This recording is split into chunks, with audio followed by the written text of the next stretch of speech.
Hello everyone, welcome to my channel knowledge gain school. বিভিন্ন competitive পরীক্ষায় ইংলিশের idiom থেকে কিন্তু প্রচুর প্রশ্ন আসে। ইডিয়ম অ্যান্ড ফ্রেজ এটা কিন্তু একটা ইম্পর্ট্যান্ট চ্যাপ্টার, একটা ভোকাবুলারি পার্ট, যেটা কিন্তু তোমাদেরকে মুখস্থ করতে হবে।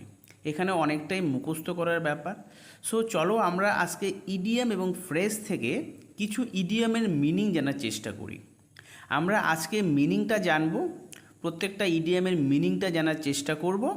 তারপরে আমরা সেগুলির উপরে বেস করে আবার প্র্যাকটিস করব। তোমরা যদি আজকের ক্লাসটা মনোযোগ দিয়ে করো, আজকের ক্লাসটা যদি মনোযোগ দিয়ে দেখো, তাহলে নেক্সট যখন প্র্যাকটিস করব সেদিন কিন্তু তোমাদের কোনো অসুবিধা হবে না। চলো আজকে আমরা কয়েকটা ইম্পর্ট্যান্ট ইডিয়মস যেগুলি পরীক্ষায় আসে বা আসার মতো সেগুলি সম্পর্কে আমরা জেনে নিই, সেগুলির মিনিংগুলি আমরা জেনে নিই কী মিনিং হতে পারে। আমি দেখো এখানে একদিকে ইডিয়ম লিখেছি, ইডিয়মস অ্যান্ড ফ্রেজেস, আরেক দিকে তার শুধু মিনিংটা দিয়েছি। চলো আমরা সেগুলি বোঝার চেষ্টা করি। প্রথমে দেখো all and sundry. All and sundry মানে হচ্ছে এভরিওয়ান অথবা অল পারসনস, মানে সবাইকে বোঝাবে। সবাইকে যখন বোঝাবে, সব ব্যক্তিবর্গকে যখন বোঝাবে, তখন সেখানে আমরা বলবো all and sundry. All and sundry মানে everyone, everyone, each and everyone, প্রত্যেককে বোঝাবে, বা অল পারসন, সবাইকে বোঝাবে। তারপরে দেখো above board, 2 number above board. Above board means honest and straightforward. Honest এবং স্ট্রেট ফরওয়ার্ড। অনেস্ট মানে সৎ, স্ট্রেট ফরওয়ার্ড মানে যারা সবসময় সৎ পথে চলে, সোজা সাপটা কথা বলে, কোনো প্যাচালো কথা বলে না। So above board. নেক্সট দেখো as bold as a brush. As bold as a brush মানে হচ্ছে ব্রেভ অর ডিয়ারিং, খুব সাহসী, খুব সাহস রয়েছে, এমন সেন্সে কিন্তু বলা হয় as bold as a brush. So এইগুলি কিন্তু তোমরা একটু মনে রাখার চেষ্টা করবে। এখানে পুরোটাই মনে রাখার ব্যাপার, পুরোটাই বলতে পারো মুখস্থ এবং প্র্যাকটিসের ব্যাপার, কারণ এটা হচ্ছে ভোকাবুলারি পার্ট, তোমাকে কিন্তু এটা মনে রাখতেই হবে। 4 নাম্বার দেখো at one's wits end. At one's wits end. At one's wits end মানে কি? কারোর বুদ্ধি একদম পুরো শেষ হয়ে যাওয়া। আর বুদ্ধি যখন কাজ করবে না, ইন্টেলিজেন্স যখন কোনো কাজ করে না, তখন সে কি হয়ে যায়? তখন সে পারপ্লেক্সড হয়ে যায়, বিওয়াইল্ডারমেন্ট মানে কনফিউজড হয়ে যায়। পারপ্লেক্স, বিওয়াইল্ডারমেন্ট অথবা কনফিউজড হয়ে যাওয়া, তখন সেটাকে বলবো আমরা অ্যাট ওয়ান্স উইটস এন্ড। এখানে ওয়ান মানে সাম ওয়ান, যে কেউ একজন হতে পারে। নেক্সট দেখো at sixes and sevens. At sixes and sevens মানে বুঝতে পারছো in disorder or chaotic condition, কোনো কিছু বিশৃঙ্খল অবস্থা, কোনো বিশৃঙ্খল অবস্থা বা কোনো কেওটিক অবস্থা, সেরকম বোঝাতে কি হয়?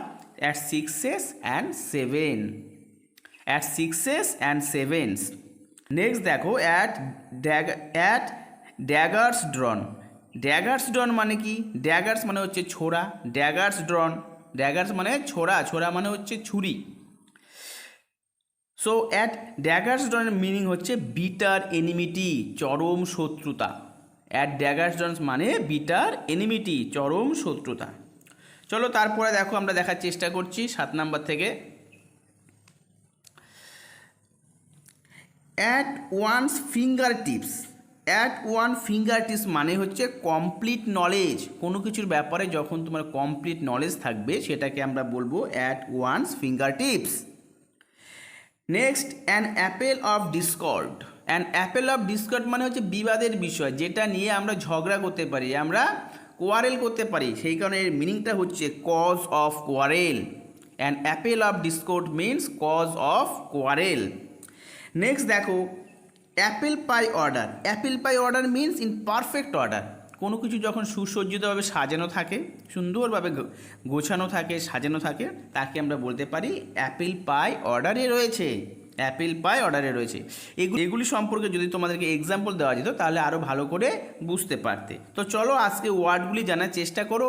নেক্সট ক্লাস থেকে আমি তোমাদেরকে এগুলির মিনিংয়ের সাথে সাথে কিছু সেন্টেন্স দিয়েও বোঝানোর চেষ্টা করব।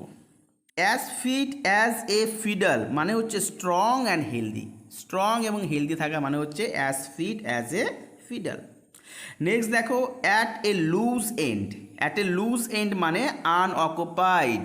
অর আইডল, যার কোনো কাজ নেই বা যা অলসভাবে জীবনযাপন করে, যার কোনো জীবনে অ্যাম্বিশন নেই, তাকে বলবো at a loose end, at a loose end. Next দেখো অ্যাজিউম ইয়ার্স। অ্যাজিউম ইয়ার্স মানে টু প্রিটেন্ড সুপিরিয়রিটি, বড় বড় ভাব করা। যারা বড় বড় ভাব করে, সুপিরিয়রিটি ভাব দেখায়, তাদেরকে আমরা বলতে পারি অ্যাজিউমস ইয়ার, অ্যাজিউম ইয়ার্স। তারপর দেখো আর্গাস আইড। আর্গাস আইড মানে হচ্ছে কেয়ারফুল অ্যান্ড অবজারভেন্ট, ভালো করে কোনো কিছু লক্ষ্য করা, কোনো কিছুর প্রতি যত্নবান হওয়া, that's means argus eyed. At a stone's throw.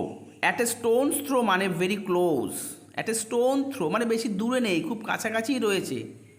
At a stone throw মানে হচ্ছে ভেরি ক্লোজ। নেক্সট দেখো add fuel to the flame.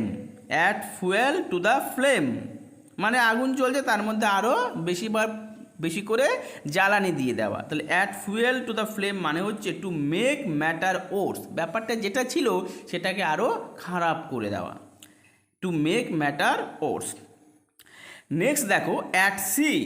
At sea মানে হচ্ছে পারপ্লেক্সড বা কনফিউজড পারসন, যেখানে কোনো বুদ্ধি কাজ করে না, কি করব না করব বুঝতে পারি না, তখন আমি বলতে পারি যে I am at sea. At sea means perplexed বা কনফিউজড পারসন বা অথবা কনফিউজিং। সুতরাং আশা করি বুঝতে পেরেছো, এগুলি এরকম করে মনে রাখতে হবে। যখন আমরা প্র্যাকটিস করব তখন কিন্তু এগুলি কাজে দেবে। সুতরাং মিনিংগুলি একটু ভালো করে জানার চেষ্টা করো। চলো আরও কিছু রয়েছে সেগুলি আমরা জানার চেষ্টা করি।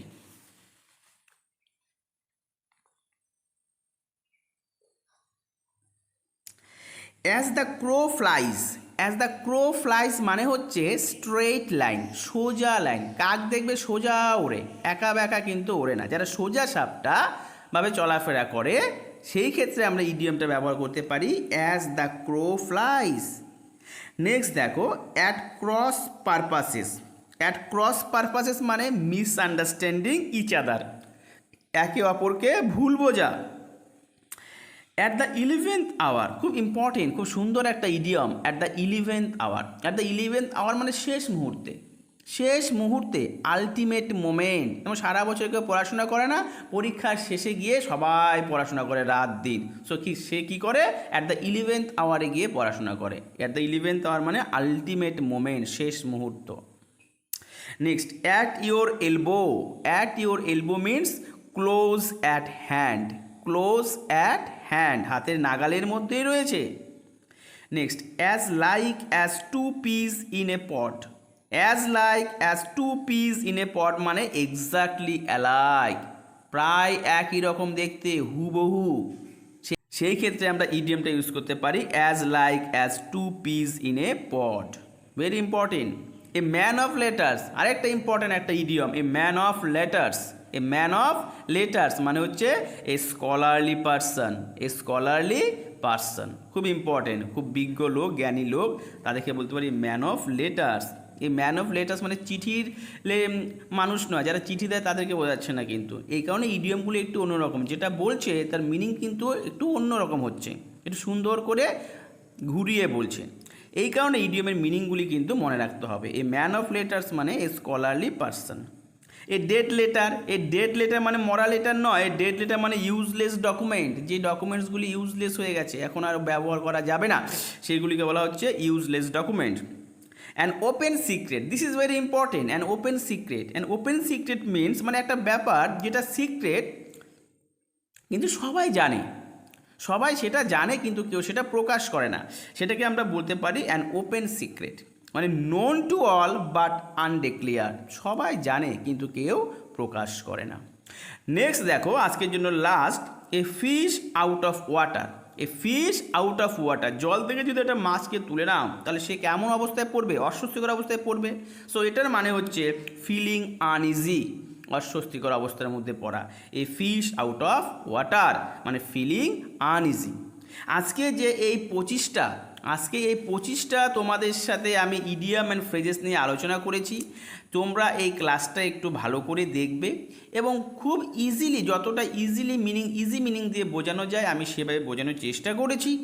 তোমরা ভিডিওটা ভালো করে দেখো এবং বারবার এগুলিকে পড়ার চেষ্টা করো। আমি যখন প্র্যাকটিস করাবো তখন কিন্তু তোমাদের কোনো সমস্যা হবে না। সো টিল দেন ভালো করে পড়তে থাকো। আর যদি ক্লাসটা ভালো লেগে থাকে তাহলে অবশ্যই চ্যানেলটাকে লাইক করবে, সাবস্ক্রাইব করবে আর বন্ধুদের সাথে শেয়ার করবে। So till then bye bye. So thank you very much for watching my class. Thank you all.